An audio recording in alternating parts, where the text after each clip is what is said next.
Welcome to our Wellness Wednesday Health Show. I'm your host, Dr. Kala Ulick from the Back Pain and Sciatica Center of Texas, where we offer regenerative pain solutions. I'm excited to be on location here in Montgomery, Texas, at the yoga room with Ms. Annie Camp.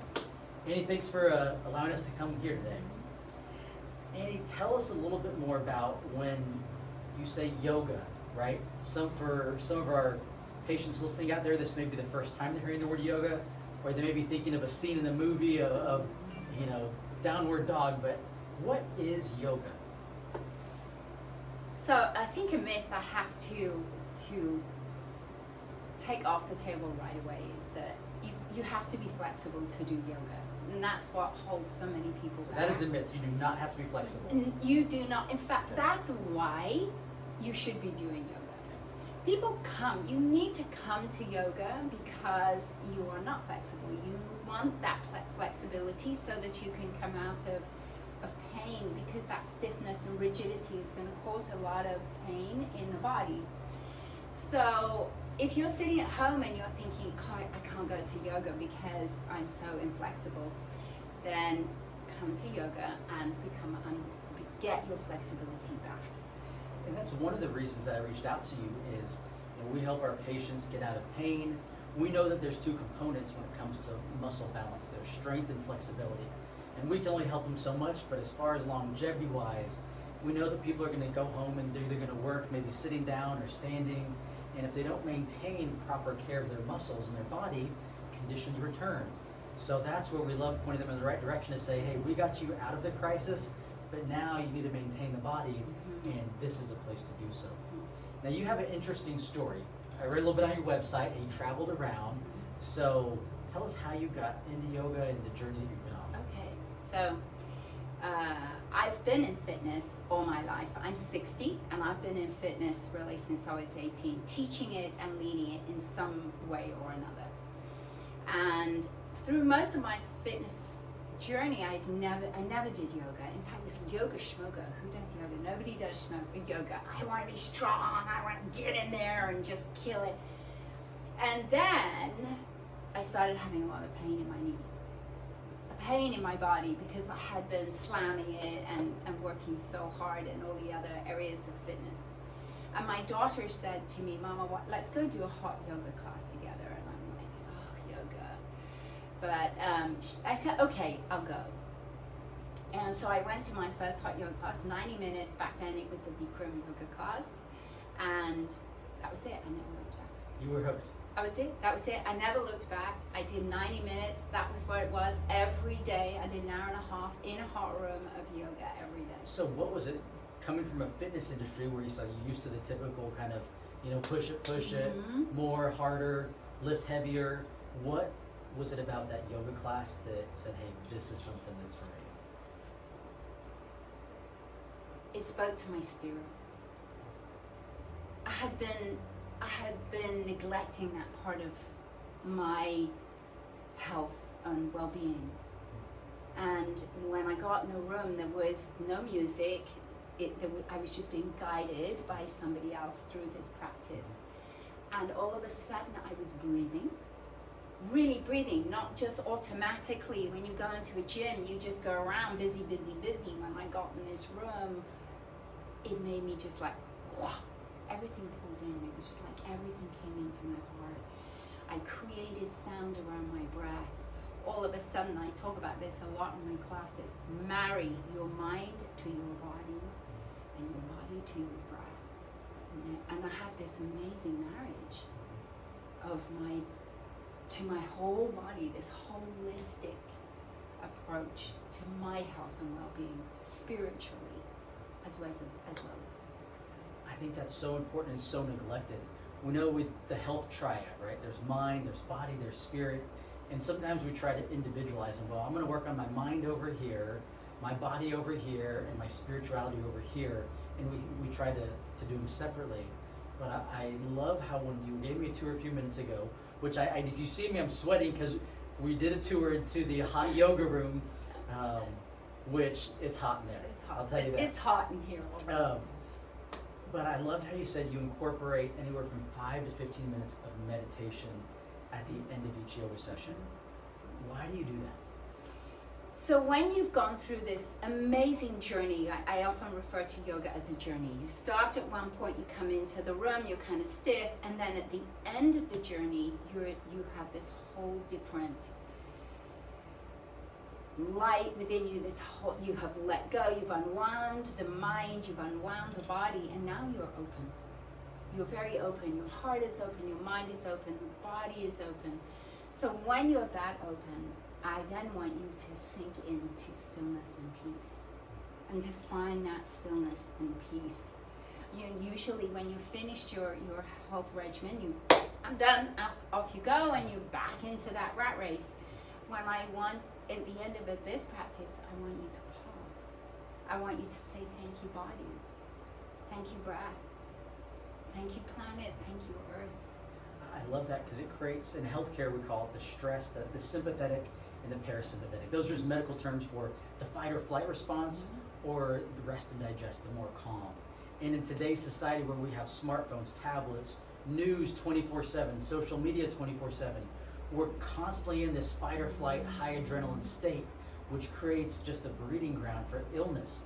Whether it's a virus such as COVID, or a bacteria, or a heart attack, or all these things are stress related, you can come here and you allow that time not only through the yoga session, but afterwards.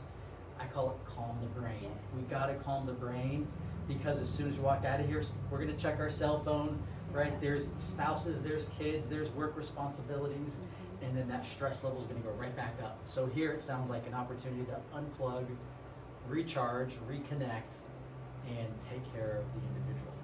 So here's a visualization that you can use when you come into the practice, and all depending on what your practice is, that when you come in here, what you choose to practice, you are going to get that big workout, all depending on what it is. If you're doing a yin class, then not so much. It's more of a meditation, it's more of a grounding practice.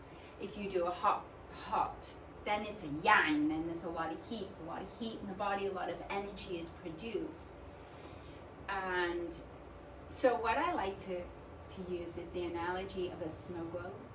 And you shake that snow globe, and all these particles are out, and that's what I'm saying. All these particles, all this stuff is lit up within you, and then at the end, you let all those particles settle. Just let it. Yeah. Okay.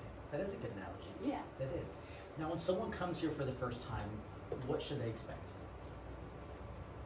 So if you're coming for the first time, you're going to do a hot class. Here are things I recommend you do. You must come in hydrated before class. So if you've been out on a party the night before, you've had a big rich meal the night before, and you come in here and you're dehydrated, it's going to feel, you're going to be miserable. So come in, if you're doing a hot class, come in hydrated already. If you're doing it in the morning, I don't recommend caffeine, no dairy. Have some juice, maybe a little fruit, because if that's in your belly in a hot room, it's going to tend to want to come up and revisit you. Okay, good advice. Yes. Then we have yin, which is a practice that you can come in after a big lunch, and you just come in and you settle into the practice. We have beginners yoga. We have a power burn practice. For the most part, what I recommend to people is to come in a little lean. So not after a big lunch, well hydrated, and come in, what I say, a little clean, that the digestive system is somewhat clean. Water is everything. And then you mentioned start with the hot yoga. Mm-hmm. During that hot yoga session, what should someone expect during that 60-minute time period? You're gonna sweat. Okay. So it's 104 in there with 40% humidity. You're gonna sweat a lot. That's why you need to hydrate. You need to pace yourself and understand, especially if you've never done it before, that you pace yourself. But it's an amazing practice because you completely detox. You let everything go. You sweat and you feel the heat in the body, which helps release tension. You become a little more movable, more flexible. With heat, pain tends to go away and we're a little more flexible. So those are some wonderful things to expect from it. Okay. And it'll be a series of both. We talked about stretching initially, but also that some of the yoga different moves that we'll go through also help support and strengthen the muscle, correct? Yes. So what we do is it has sections. We have a warm-up section where we warm you up. Most of it, probably about 40 minutes you're standing. And then the last 20 minutes of class, you go to the floor, and it's more isolating, especially for the spine. We do a lot of work for strengthening the spine, the core. So we go into the core and the spine. Standing series, we do a warm up, and this is really the formula for most of the classes. Whatever class you're coming in, there'll be a warm up. There'll be a time when you'll do sun salutations, you'll get a little hotter, and then we'll kind of zero in. You'll get that heat, and then we'll come down, and you begin to cool down. So it builds, and then you cool down. Okay. I like how you talked about the core. People specifically that we'll see in the practice with back issues, 100% of them, there is an imbalance, a weakness in the core. Because we use the core for every movement. Right now I'm using my core just trying to sit up straight, right? As opposed to slouching this way.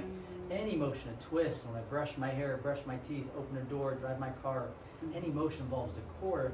And when the core gets imbalanced, that's where we see bulging disc, herniated disc, pinched nerves, and a variety of other problems. So I really like that stabilization and balance of the core. We have a which is my first love. I love all the lineages of yoga, but Anna Forrest is an amazing woman, and she created an amazing lineage that is very core focused.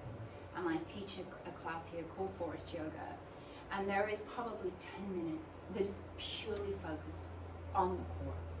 She does it's ab work, and then we go into the practice. And then how often do you recommend? So if someone's coming in, they're saying, hey, they come for the first time, right, they experience, is this recommended once a week, 2 times a week, 3 times a week, daily? What would be a good regimen you find for someone that's wanting to improve or maintain their health? So I always say 3 days a week is maintaining. Okay, so yeah, which is 3 days a week to maintain. If they want to improve, then every day. Okay. Every day. Are you open Monday through Saturday. Okay. And Sunday. Okay. We have one class on a Sunday right now. It's a virtual class. It's yin. It's in the morning. It's kind of that, I like to call it going to church class, where you reconnect to your spirit. Okay. Good. So that helps identify, and we do the same thing with our patients. If there's a problem, hey, we need to fix this problem. We need to do this. If we're just looking to maintain it, we can do this. Yes. So I think very appropriate. Now, you mentioned virtual classes, because we're recording this, it's August 2020, and things are starting to go back to normal. There's still some restrictions with COVID. I know there's some of our patients as well, and some that'll watch this, that are still apprehensive about going out into working out. And you said you've just launched some online virtual courses. Will we talk a little bit about that? So if someone wants to plug into that right now. Okay, so our classes, we have in-studio classes. Okay, so right now you're operating in studio. We do have in-studio classes, because especially for the hot, they want to be in that hot room. If you're a hot yogi and you love it, you want in that room. Doing it, and mind doing it outside right now, just as easy. But there's something that is different about when you come in and you go into that room, that there's just a different energy. But some people really still are not comfortable with that. So most of our classes at the moment are virtual. So even if you're a member here and you don't want to go in the room, you can connect to a live class with the instructor live there in front of you. So you can choose to do that, or I just launched, I'm very excited about it, I just launched a library platform where you become a member of this library, and you can access those classes anytime, anywhere, whenever you want. So that way, if the live schedule doesn't work with their schedule, they can, maybe they're at work or other responsibilities, they can log in at 10 p.m. or 5 a.m. or whenever they want and be able to go through. So the beauty in all of this, and this is what I'm trying to do, you need to be doing this every day. You need to be taking this time to become more inwardly reflective and more kind and compassionate to yourself. And so I'm trying to give it to you any way I possibly can. If you want to come in the studio, come in the studio. If you're not comfortable doing that, you want to stay home, I've got it for you. You can do it live or you can do it through the library. Just get on your yoga mat. I really, really like that. We eat every day, right? We feed our body every day, right? Whether it's healthy food or unhealthy food, we're consuming something. But just as important is we need to take care of that mind, body, spirit on a daily basis. We need to take care of our health. And I think that's really come to light with everything that's happened the last 6 months with COVID. Is one of the reasons it's such a health crisis in this country is we're unhealthy. And because we're so unhealthy, that's why we're more susceptible to these viruses. Mm-hmm. So one of the big messages that we've been sharing with our patients is we've got to take care of our health now. It's not the crisis, it's the health of our body that determines the outcome. We're all gonna have crisis, whether it's a virus. My son just broke 2 bones in his arm, right? So he's in a health crisis, his body's healing that. So it's not the injury, it's not the virus, it's not the bacteria, it's the health of our body. And I think that's why you say you need to be taking care of your body every day. And your avenue is through yoga. Yes. Awesome. As we're wrapping up, any last words of advice or thoughts for our audience? Yoga is a practice for everybody. Everybody age, everybody size. It's for everybody. You can choose how you practice it. If you really want to get in here and really refine your movements and your shape, you can do that.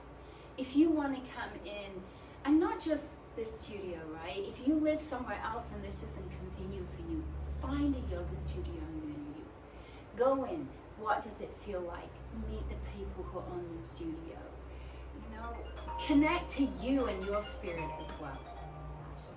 Now, what is your website or best way to contact you? Best way to contact me is you can call here at the studio and you'll find that number on our website, or you can email me at annie@theyogaroomconroe.com. Excellent. And I'll put links. I'm assuming you listen to the show while you're driving, but I'll put links on the email and on the Facebook post so they can just click and go directly to you. Yeah. Annie, thank you so much for making the time today. That has just been a wealth of information, and I'm sure our patients are going to thoroughly enjoy it. And until next Wednesday, signing off, wishing you the best in health and wellness. Thank you. Bye.